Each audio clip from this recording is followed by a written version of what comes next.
नमस्कार साथियों, कैसे हैं आप लोग। मैं आप सभी का स्वागत करती हूं आपके अपने YouTube चैनल हिंदी भाषा देश की आशा पर। हम पढ़ने वाले हैं सीटेट के लिए सीडीपी में हम दोनों पेपर का लेवल लेके चलेंगे और इसमें कुछ PYQ हैं और कुछ नए क्वेश्चंस हैं। तो स्टार्ट करते हैं। हमारा आज का टॉपिक है सीटेट का बच्चों में सोचना एवं सीखना। बच्चे कैसे किस तरह से सोचते हैं और सीखते हैं, इसी टॉपिक पर हम आज क्वेश्चंस लेकर आए हैं। बच्चों के सोच विचार कैसे डेवलप होते हैं। स्टार्ट करते हैं। क्वेश्चन नंबर 1, सोचना एक क्रिया है। निम्न प्रकार की मानसिक क्रिया, उच्च प्रकार की मानसिक क्रिया, निम्न एवं उच्च दोनों प्रकार की मानसिक क्रिया, उपरोक्त में से कोई नहीं। तो कौन सा सही होगा। ये उच्च प्रकार की मानसिक क्रिया है। सोचना क्या है, एक उच्च प्रकार की मानसिक क्रिया है। निम्न प्रकार की मानसिक क्रिया वाले सोच विचार कम करते हैं। तो सोचना एक क्रिया है। कैसा, उच्च प्रकार की मानसिक क्रिया। कैसी क्रिया है, उच्च प्रकार की मानसिक क्रिया है। क्वेश्चन नंबर 2, बालकों में सोचने की प्रक्रिया के विकास का क्रम होता है। किस तरह से उनका सोचने का क्रम बढ़ता है। निश्चित क्रम, अनिश्चित क्रम, निश्चित तथा अनिश्चित दोनों, उपरोक्त में से कोई नहीं। तो निश्चित क्रम होता है इसका। सोचने का जो क्रम है वो निश्चित होता है। अनिश्चित होगा तो कैसे, एक बार आगे सोचेंगे एक बार पीछे सोचेंगे। स्टेप बाय स्टेप एक तरह से सोचा जाता है किसी भी कार्य के बारे में। क्वेश्चन नंबर 3, किस अवस्था में व्यक्ति अमूर्त वस्तुओं के बारे में सोचना प्रारंभ कर देता है। बाल्यावस्था में, किशोरावस्था में, प्रौढ़ावस्था में, या ये सभी। क्वेश्चन नंबर 3, ऑप्शन नंबर 2, किशोरावस्था में अमूर्त वस्तुओं के बारे में बच्चे सोचना प्रारंभ कर देते हैं। अमूर्त मतलब क्या, जो सामने न हो। क्वेश्चन नंबर 4, कोई बालक अपने चारों ओर के भौतिक और मनोवैज्ञानिक परिवेश को देखकर सीखता है। यह प्रक्रिया कहलाएगी, क्या कहलाएगी। तो ऑप्शन नंबर 1, प्रत्यक्षीकरण मतलब देखकर के आधार पर। दूसरा, कल्पना के आधार पर। तीसरा, तर्क के आधार पर। चौथा, अनुकूलन के आधार पर। क्वेश्चन नंबर 4, ऑप्शन नंबर 1, प्रत्यक्षीकरण मतलब देखने के आधार पर बच्चा सोचना शुरू करता है। क्वेश्चन नंबर 5, कोई चीज़ दिखी सामने तो उस पर विचार होना चालू हो जाता है। क्वेश्चन नंबर 5, प्रकाश कक्षा 2 का विद्यार्थी है। वह अपनी सोच की प्रक्रिया को अभिरुचि एवं उत्सुकता के आधार पर बढ़ा रहा है। वह सोचता है कि किस प्रक्रिया की तरह अग्रसर है, किस प्रक्रिया की तरफ अग्रसर है। नंबर 1, रुचि एवं जिज्ञासा की प्रक्रिया। नंबर 2, अनुकरण की प्रक्रिया। नंबर 3, तर्क की प्रक्रिया। नंबर 4, कोई प्रक्रिया नहीं। ऐसा तो नहीं हो सकता। तो ऑप्शन नंबर 1 राइट है, रुचि एवं जिज्ञासा की प्रक्रिया।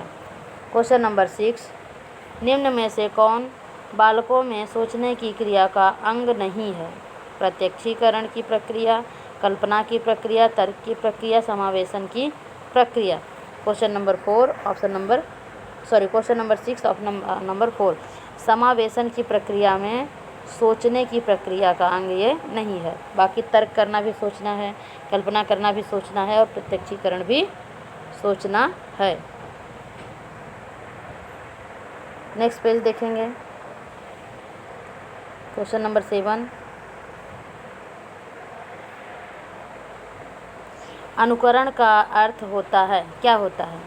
किसी की नकल करना, स्वयं की मौलिकता। नंबर 3, मौलिकता एवं नकल दोनों का मिला जुला रूप। नंबर 4, उपरोक्त में से कोई नहीं। तो अनुकरण मतलब क्या हुआ। ऑप्शन नंबर 1 राइट है, किसी की नकल करना। स्वयं की मौलिकता तो अनुकरण होगा ही नहीं। अनुकरण मतलब दूसरे को देखकर कॉपी करना। मौलिकता एवं नकल दोनों का मिश्रण तो हो ही नहीं सकता। हमारी तरफ से जो होगा वो अनुकरण नहीं होगा, हमारा स्वयं का वो रचना है। क्वेश्चन नंबर 8, बच्चे के सोचने की प्रक्रिया में किस आधार पर सोचने को सबसे उच्च माना गया है? रुचि के आधार पर, अनुभव के आधार पर, तर्क के आधार पर या अनुकरण के आधार पर सोचना। Question number 8 option number 3 right है। तर्क के आधार पर सोचना जो है ये सबसे उच्च माना जाता है। किसी चीज़ में तर्क वितर्क करके अगर कोई चीज़ सोची जाती है तो सबसे उच्च होता है। क्वेश्चन नंबर 9, किसी बालक में तर्क के आधार पर सोचने की क्षमता के विकास के लिए आवश्यक तत्व है, क्या तत्व है? नंबर 1, भाषा संप्रेषण में निपुणता। नंबर 2, असीमित कल्पना शक्ति। नंबर 3, बालक के समक्ष अनेक समस्याएं। नंबर 4, उसकी बोलने की गति। क्वेश्चन नंबर 9 ऑप्शन नंबर 1 जो है राइट है, भाषा संप्रेषण में निपुणता। अगर हमारे पास भाषा में निपुणता है तो हम किसी के सामने तर्क वितर्क कर सकते हैं। क्वेश्चन नंबर 10, या हमारे मन में भी कोई बात चल रही है तो उसके लिए हम उस पर तर्क वितर्क कर सकते हैं जब हमारे पास भाषा की निपुणता रहेगी। क्वेश्चन नंबर 10, बालकों में सोचने की योग्यता सफल जीवन के लिए आवश्यक है, निम्न में से यह मत किसका है? नंबर 1, पियाजे। Number 2, Crow and Crow. Number 3, Skinner. Number 4, Pavlov. Question number 10 option number 2, Crow and Crow का मानना है कि इनका मत है कि बालकों में सोचने की योग्यता सफल जीवन के लिए आवश्यक है। तो कौन मानता है? क्रो एंड क्रो मानते हैं। क्वेश्चन नंबर 11, जब बच्चा फेल होता है तो इसका तात्पर्य है, क्या तात्पर्य है? बच्चा पढ़ाई के लिए योग्य नहीं है, ये तो बिल्कुल गलत है। क्वेश्चन नंबर 2, बच्चे के उत्तरों को सही तरीके से याद नहीं किया गया। नंबर 3, ये भी गलत है। बच्चे को प्राइवेट ट्यूशन लेने चाहिए थे, ये भी गलत है। व्यवस्था फेल हुई है, ये राइट है, option number 4। Question number 11 option number 4 right है, क्योंकि एक बच्चा फेल होने का मतलब है कि हमारी व्यवस्था फेल हुई है। बच्चा जिस तरह से सीखे उस तरह से हमें सिखाना चाहिए, उस तरह की हमारे पास व्यवस्था होनी चाहिए। अगर नहीं है तो इसका मतलब मेरी व्यवस्था फेल है। क्वेश्चन नंबर 12, तर्क करने की एक ऐसी विधि जो पूर्व धारणा से आरंभ होती है कहलाती है, क्या कहलाती है? नंबर 1, निगमनात्मक तर्क। नंबर 2, आगमनात्मक तर्क। नंबर 3,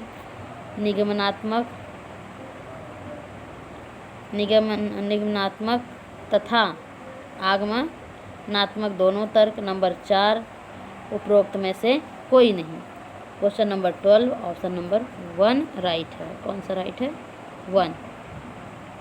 निगमनात्मक तर्क करने की एक ऐसी विधि जो पूर्व धारणा से प्रारंभ होती है, तो पूर्व धारणा से निगमनात्मक तर्क आरंभ होता है, और आगमनात्मक जो है ये तुरंत की धारणा होती है। क्वेश्चन नंबर 13,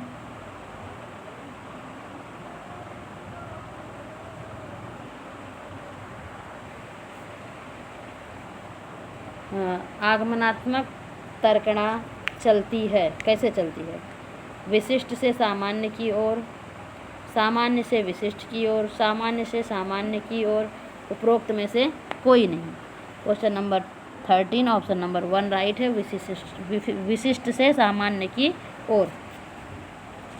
आगमनात्मक तर्कणा जो है वो विशिष्ट से पहले विशिष्ट होती फिर सामान्य की ओर जाती है। क्वेश्चन नंबर 14, सीखना एक प्रक्रिया है जो अन्य जीवन पर्यंत चलती रहती है, एक सीमा के बाद रुक जाती है, एक निश्चित आयु तक चलती है, उपरोक्त में से कोई नहीं।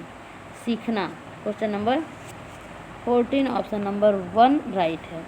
जीवन पर्यंत चलती है। हम जीवन पर्यंत पूरे जीवन कुछ न कुछ सीखते रहते हैं। क्वेश्चन नंबर 15, सीखना अनुभव एवं व्यवहार में परिवर्तन है, यह कथन किस मनोवैज्ञानिक का है?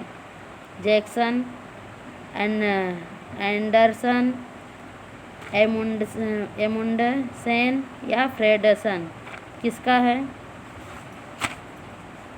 फ्रेडसन का है। ऑप्शन नंबर 4 राइट है। किसका है? फ्रेडसन का। क्वेश्चन नंबर 16, सीखना कोई डैश और सीधी डैश होती है, बल्कि यह जटिल, बहुआयामी और गतिशील प्रक्रिया है। तो दोनों ब्लैंक में क्या आएगा? सीखना कोई आसान और सीधी प्रक्रिया नहीं होती है, बल्कि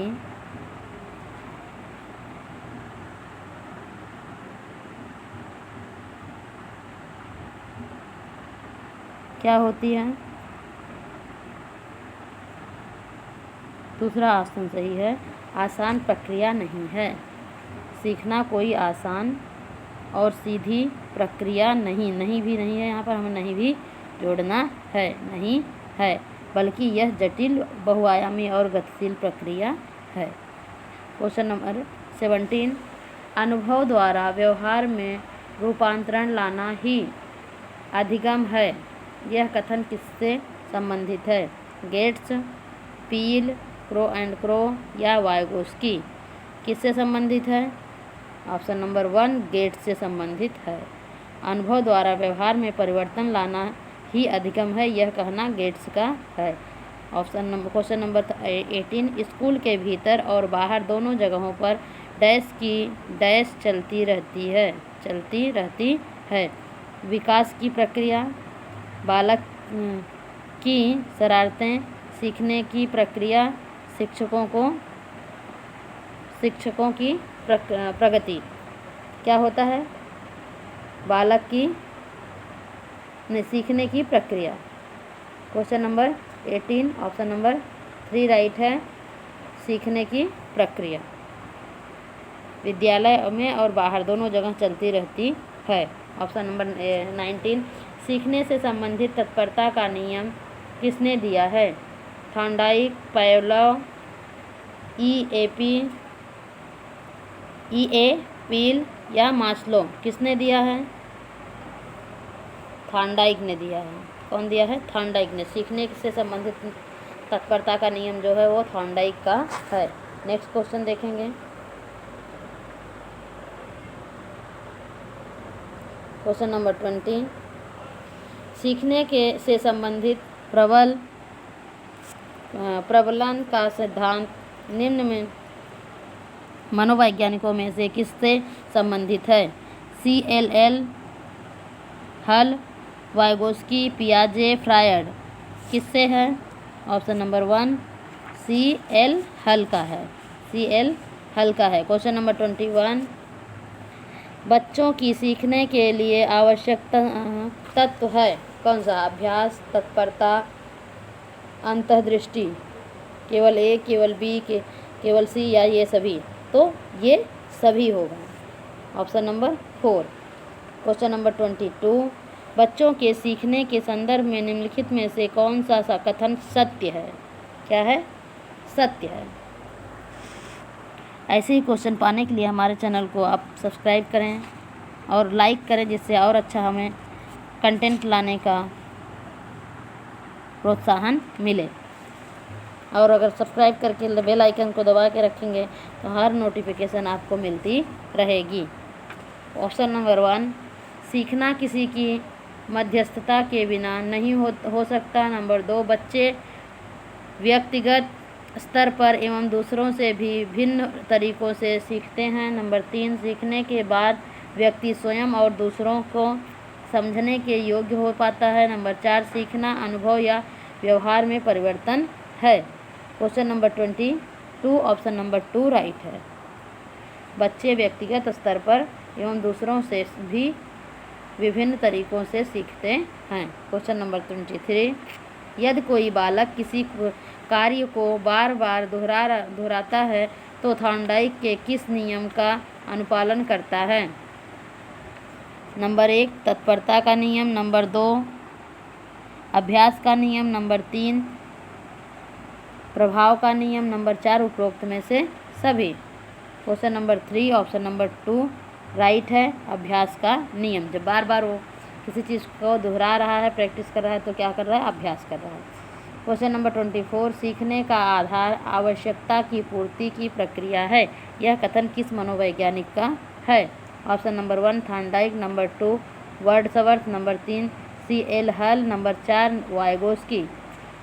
किसका है? तो C.L. हल का है। क्वेश्चन नंबर 25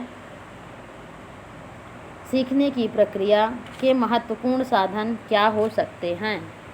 नंबर 1 अर्थ निकालना, नंबर 2 अमूर्त सोच की क्षमता विकसित करना, नंबर 3 विवेचना का कार्य करना, नंबर 4 उपरोक्त में से सभी। उपरोक्त सभी। तो आप भी आंसर देने की कोशिश करें, क्या हो सकता है? तो ऑप्शन नंबर 4 राइट है, उपरोक्त सभी हैं। क्वेश्चन नंबर 26 जब सीखने का अर्थ किसी उद्देश्य या इच्छा को संतुष्ट करना होता है, इस कथा का संबंध किससे है? थॉर्नडाइक से, वासबर्न से, या मास्लो से, या हर्ज़बर्ग से? किससे है? ऑप्शन नंबर 2 वासबर्न से। क्वेश्चन नंबर 27 निम्नलिखित दिए गए कथनों में कौन सा कथन सही है? नंबर ए निगमनात्मक तर्क सामान्य से विशिष्ट की ओर चलती है, नंबर 2 अधिक गम एक जीवन पर्यंत चलने वाली प्रक्रिया है, नंबर 3 सी सीखने की प्रबल सिद्धांत का नियम थॉर्नडाइक ने दिया, नंबर 4 डी बालकों में अनुकरण की प्रवृत्ति पाई जाती है। अब इसमें से राइट क्या है? ए और बी राइट है, या सी डी राइट है, या ए बी डी राइट है, या उपरोक्त सभी राइट है। Question number 27 option number 3 right है, ए बी और डी। सी गलत है, बाकी सब राइट है। नेक्स्ट क्वेश्चन पे चलेंगे। क्वेश्चन नंबर 28 बालकों के सोचने के संदर्भ में निम्नलिखित कथन दिया गया है, उसके बारे में विचार कीजिए। इनमें से कौन सत्य है? ए बच्चे जैसा देखते हैं उसी आधार पर सीखते हैं, बी कल्पनाशीलता बालकों के अंदर अधिक होती है, नंबर सी बालक स्वभाव से जिज्ञासु प्राणी होते हैं, नंबर डी बालक अपने पूर्व अनुभव के आधार पर सोचते हैं। अब इसमें से चारों में से कौन सा सही है? केवल ए, या केवल A B C, A B D, या केवल ए बी, या उपरोक्त सभी। Question number 28 option number 4 right है, सारे के सारे सही हैं। नंबर 29 क्वेश्चन नंबर 29 निम्नलिखित कथनों पर विचार कीजिए। सीखना अनुभव या व्यवहार में परिवर्तन है, बी सीखना एक जटिल एवं बहुआयामी प्रक्रिया है, बी सी बच्चे व्यक्तिगत स्तर पर एक दूसरे से विभिन्न तरीकों से सीखते हैं, नंबर डी तर्क एवं वाद विवाद का सोचने की प्रक्रिया में कोई स्थान नहीं होता। अब इसमें से कौन सा राइट है? उपरोक्त कथनों में से कौन से कथन सत्य हैं? केवल ए, या केवल ए और बी, केवल डी, या केवल A B C. Question number 29 option number 4 right है, ए बी सी राइट है और डी रॉन्ग है। अब हम देखेंगे पी वाई क्यू विगत वर्षों के क्वेश्चंस देखेंगे।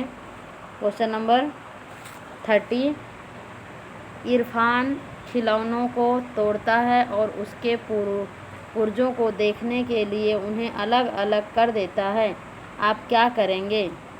अगर बच्चा खिलौने को तोड़ रहा है तो आप क्या करेंगे?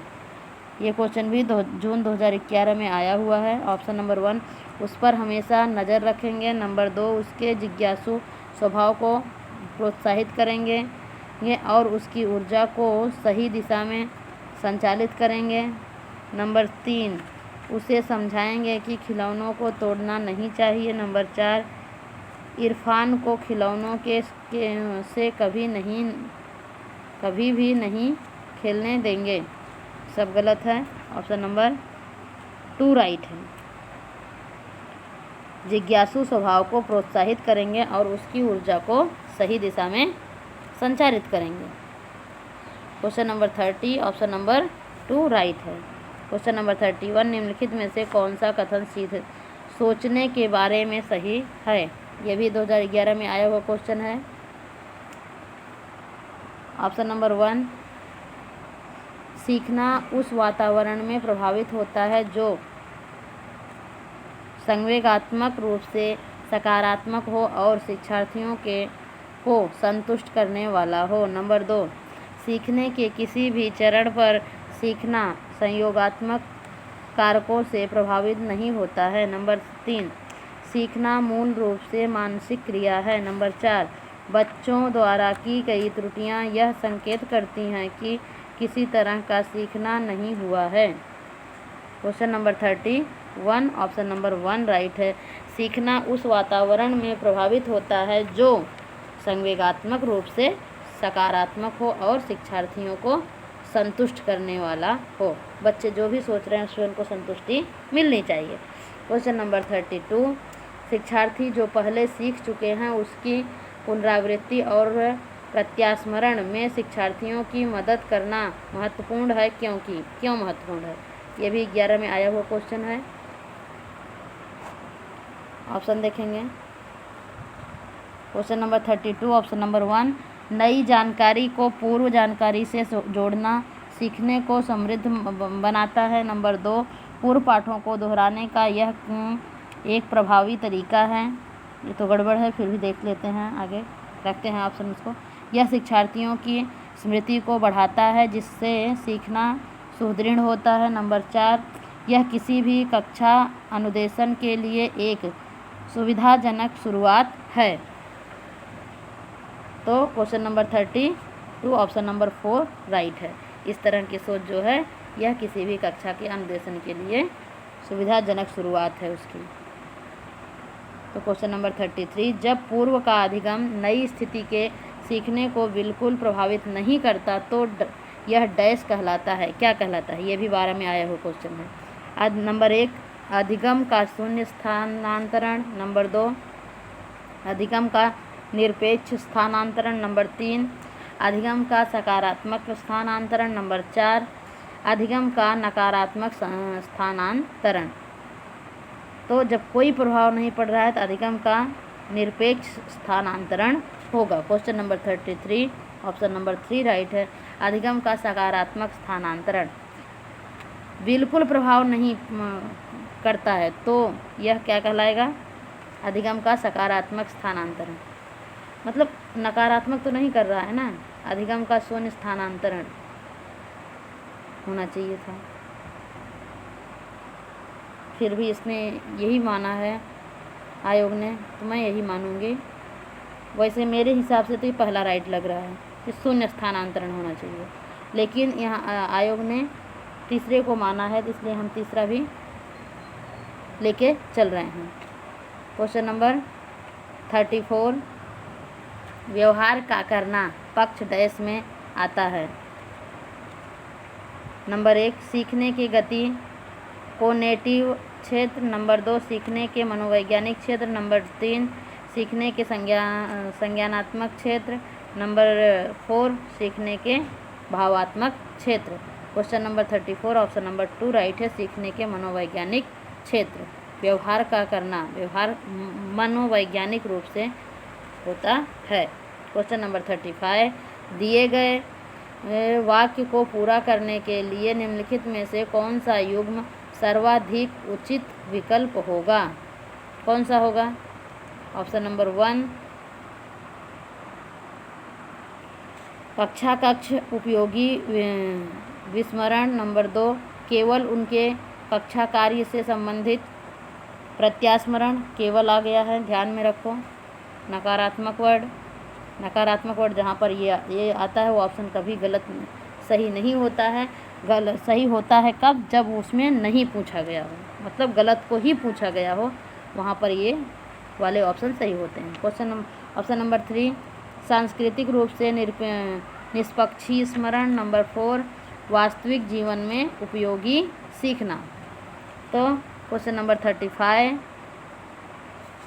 ऑप्शन नंबर 1 राइट है। कक्ष में उपयोगी विस्मरण। नंबर 36 शिक्षार्थी तब तक नहीं सीख सकते जब तक, कब तक नहीं सीख सकते, ये भी 2014 में आया हुआ क्वेश्चन है। जब तक उन्हें शिक्षा के सामाजिक उद्देश्यों की आवश्यकताओं के अनुरूप न पढ़ाया जाए। नंबर 2 उन्हें यह पता न हो कि जो तथ्य उन्हें पढ़ाए गए हैं निकट भविष्य में उसका परीक्षण किया जाएगा। नंबर 3 वे सीखने के लिए तैयार न हों। नंबर 4 दैनिक आधार पर घर के अनेक माता पिता विद्यालय में अपने सीखने के बारे में नहीं पूछेंगे, उनके सीखने के बारे में नहीं पूछेंगे। Question number 36 option number 1 right है। उन्हें शिक्षा के सामाजिक उद्देश्यों की आवश्यकताओं के अनुरूप न पढ़ाया जाए। उन्हें क्या करना है, सामाजिक उद्देश्यों के, समाज के द्वारा जो उद्देश्य हैं उनके अनुसार जब पढ़ाया जाएगा तभी बच्चे उसे ग्रहण करने की कोशिश करेंगे। मतलब उनके साथ जो समाज में घटित हो रहा है उससे रिलेटेड हम पढ़ाएंगे, वो आवश्यकताओं के अनुकूल उन्हें लगेगा हाँ ये हमें जानने की ज़रूरत है, तो इंटरेस्टेड रूप से सीखने की कोशिश करेंगे। क्वेश्चन नंबर 37 इन कथनों में से आप किससे सहमत हैं, किससे सहमत हैं? ये भी 15 में आया हुआ क्वेश्चन है। ऑप्शन नंबर 1 एक बच्चा अनुत्तीर्ण होता है क्योंकि सरकार विद्यालय में पर्याप्त प्रौद्योगिकी संसाधन प्रदान नहीं करती। नंबर 2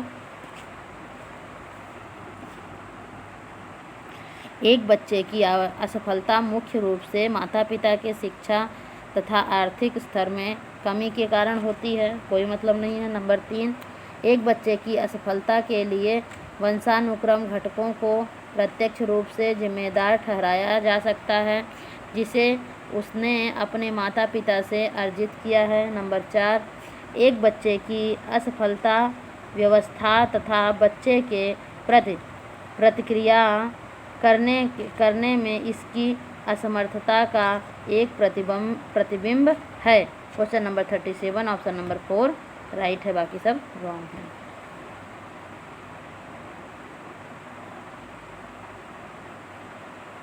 क्वेश्चन नंबर 38 निम्नलिखित में से आप किससे सहमत हैं? यह भी क्वेश्चन 15 में आया हुआ है। ऑप्शन नंबर 1 अधिगम पूर्व रूप से बाह्य उद्दीपन द्वारा नियंत्रित होता है। नंबर 2 अधिगम एक सामाजिक सांस्कृतिक परिवेश में घटित होता है। नंबर 3 अधिगम तब तक घटित नहीं हो सकता जब तक कि इसका अंकों के रूप में बाह्य रूप से आकलन नहीं कर लिया जाता। नंबर 4 अधिगम केवल तभी होता है यदि यह व्यवहार में संतुष्ट होता है। Question number 38 option number 4 right है। क्वेश्चन नंबर 39 निम्नलिखित में से कौन सा कथन सबसे बेहतर ढंग से वर्णन करता है कि कक्षा में बच्चों को प्रश्न पूछने के लिए क्यों प्रोत्साहित करना चाहिए? क्वेश्चन ये भी 2015 में आया हुआ क्वेश्चन है। नंबर 1 प्रश्न बच्चों की जिज्ञासा को बढ़ाते हैं। नंबर 2 जिन चीज़ों के बारे में बच्चे नहीं जानते उनके बारे में विचार करवाकर उन्हें यह महसूस करवाया जा सकता है कि उनमें बुद्धि की कमी है। नंबर 3 प्रश्न अन्योन्य क्रिया के द्वारा अधिगम को आगे बढ़ाते हैं और तथा संकल्पनात्मक स्पष्टता की दिशा में बढ़ते हैं। नंबर 4 बच्चों को अपने भाषा कौशलों के अभ्यास की आवश्यकता होती है। Question number 39 option number 3 right है। प्रश्न अन्योन्य क्रिया के द्वारा अधिगम को आगे बढ़ाते हैं तथा संकल्पनात्मक स्पष्टता की दिशा में बढ़ते हैं। क्वेश्चन नंबर 40 अपनी कक्षा के बच्चों को उनकी अपनी अवधारणाओं को बदलने में आप किस प्रकार सहायता करेंगे? ये भी 15 में आया हुआ क्वेश्चन है। देखते हैं। ऑप्शन नंबर 1, बच्चों को सूचनाएं लिखाकर उन्हें याद करने को कहकर याद करना भी हमारा निगेटिव वर्ड है। क्या है? निगेटिव वर्ड है। याद करना निगेटिव वर्ड है। याद करना, केवल, ये सारे निगेटिव वर्ड हैं। दूसरा ऑप्शन देखेंगे, यदि बच्चे की अवधारणाएं गलत हों तो उन्हें दंड देकर, दंड भी हमारा निगेटिव वर्ड है। नेक्स्ट पॉइंट देखेंगे, थर्ड, तथ्यात्मक जानकारी देकर। नंबर 4, अवधारणाओं के बारे में बच्चों को अपनी समझ को व्यक्त करने का अवसर देकर। Question number 14 option number 3 right है। कौन सा? 3 राइट है, क्योंकि क्वेश्चन क्या पूछा है? अपनी कक्षा के बच्चों को उनकी अपनी अवधारणाओं को बदलने में आप किस प्रकार सहायता करेंगे? तथ्यात्मक जानकारी देकर। जब हम तथ्यात्मक मतलब कोई जानकारी ऐसी देंगे जो उसके साथ जो हम बच्चों के अंदर क्या है, अवधारणाएं बनी हुई हैं, वो स्पष्ट हो जाएंगी। बच्चा अपने आप उस पर वर्क करना चालू कर देगा और उस बात पे सहमत हो जाएगा। क्वेश्चन नंबर 41, निम्नलिखित में से कौन सा एक सीखने के लिए प्रमुख है? अनुबंधन, रटकर याद करना, ये तो सीधे ही गलत है। अनुकरण, अर्थ निर्माण। क्वेश्चन नंबर 40 ऑप्शन नंबर 3, अनुकरण, ये सीखने का एक तरीका माना जाता है। क्वेश्चन नंबर 42, विद्यालयों में विद्यार्थियों को असफलता के बारे में निम्नलिखित में से कौन से कथन सही हैं? ये भी 16 में आया हुआ क्वेश्चन है। ऑप्शन नंबर 1, ए, विशेष जातियों और समुदायों से संबंधित विद्यार्थियों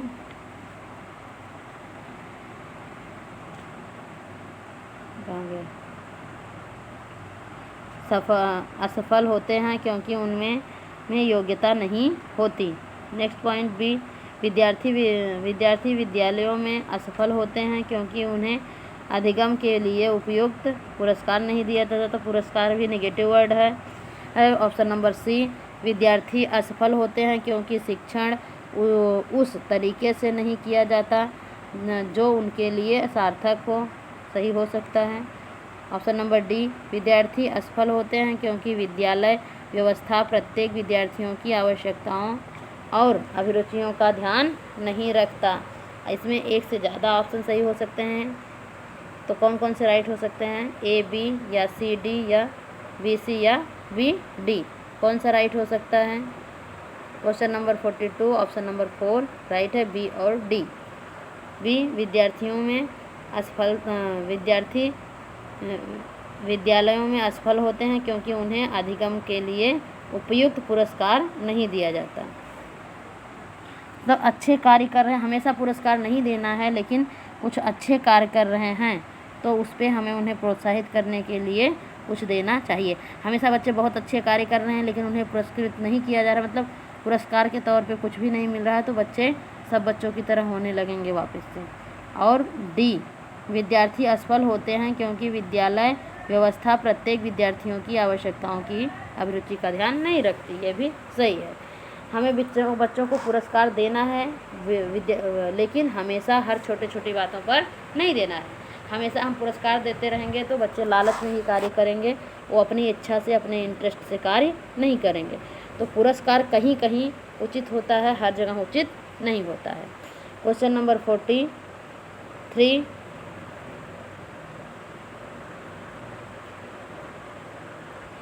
आजकल बच्चों की गलत धारणाओं को वैकल्पिक धारणाएं कहने की एक प्रवृत्ति है, इसे कहा जा सकता है, क्या कहा जा सकता है? ये भी 16 में आया हुआ क्वेश्चन है। नंबर 1, बच्चों की गलतियों की व्याख्या के लिए मनोहारी शब्दों का उपयोग करना। नंबर 2, बच्चों को उनकी सोच में प्रौढ़ों के समान मानना। नंबर 3, बच्चों की समझ में सूक्ष्म भेद करना और उनका अपने सीखने के प्रति निष्क्रिय रहना।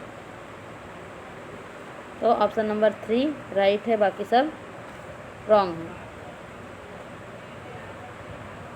आजकल बच्चों की गलत धारणाओं को वैकल्पिक धारणाएं कहने की एक प्रवृत्ति है, इसे कहा जा सकता है, क्या कहा जा सकता है? बच्चों की समझ में सूक्ष्म भेद करना और उनकी अपने सीखने के प्रति निष्क्रिय रहना। सक्रिय रहना चाहिए, निष्क्रिय जो है ये गलत है। ऑप्शन नंबर 4 पढ़ने की ज़रूरत ही नहीं, क्योंकि हमारा आसान आंसर 3 था। क्वेश्चन नंबर 44 देखेंगे। दो विद्यार्थी एक ही अवधारणा को पढ़ते हैं, फिर भी उसके बिल्कुल भिन्न अर्थ लगाते हैं। उनके बारे में निम्नलिखित में से क्या सत्य है? 16 में आया हुआ क्वेश्चन है। नंबर 1 संभव है क्योंकि शिक्षक ने अवतरण को समझाया नहीं है। नंबर 2 संभव नहीं है, विद्यार्थियों को उसे दोबारा पढ़ना चाहिए। नंबर 3 संभव है क्योंकि व्यक्ति के अधिगम को विविध कारण विभिन्न विधियों से प्रभावित करते हैं। नंबर 4 संभव नहीं है क्योंकि अधिगम का आशय अर्थ लगाना नहीं होता। सब गलत है। ऑप्शन नंबर 3 राइट है 44 का, वो सॉरी 44 का। नंबर 45 हमारा आज का लास्ट क्वेश्चन है। हमारे चैनल को आप सब्सक्राइब करें और बेल आइकन को दबा के रखें, जिससे आपको नोटिफिकेशन मिलती रहे, और लाइक करें, शेयर करें, जिससे हमें मोटिवेशन मिलता रहे और अच्छे वीडियो लाने का। क्वेश्चन नंबर 45 निम्नलिखित में से कौन सी एक महत्वपूर्ण गतिविधि बच्चों को सीखने के लिए सक्षम बनाती है? ये भी 16 में आया हुआ क्वेश्चन है। नंबर 1 व्याख्या, नंबर 2 निर्देश, नंबर 3 पुरस्कार, नंबर 4 संवाद। Question number 45 option number 3 right है, पुरस्कार। पुरस्कार से बच्चों में सीखने की इंटरेस्ट बढ़ते हैं, सीखने के लिए सक्षम बनाती है, लेकिन हर टाइम पे हमें पुरस्कार नहीं देना है, ये भी ध्यान रखना है। इस वीडियो को हम यहीं पर समाप्त करते हैं। नेक्स्ट वीडियो जल्द ही लेकर उपस्थित होंगे आपके सामने। धन्यवाद।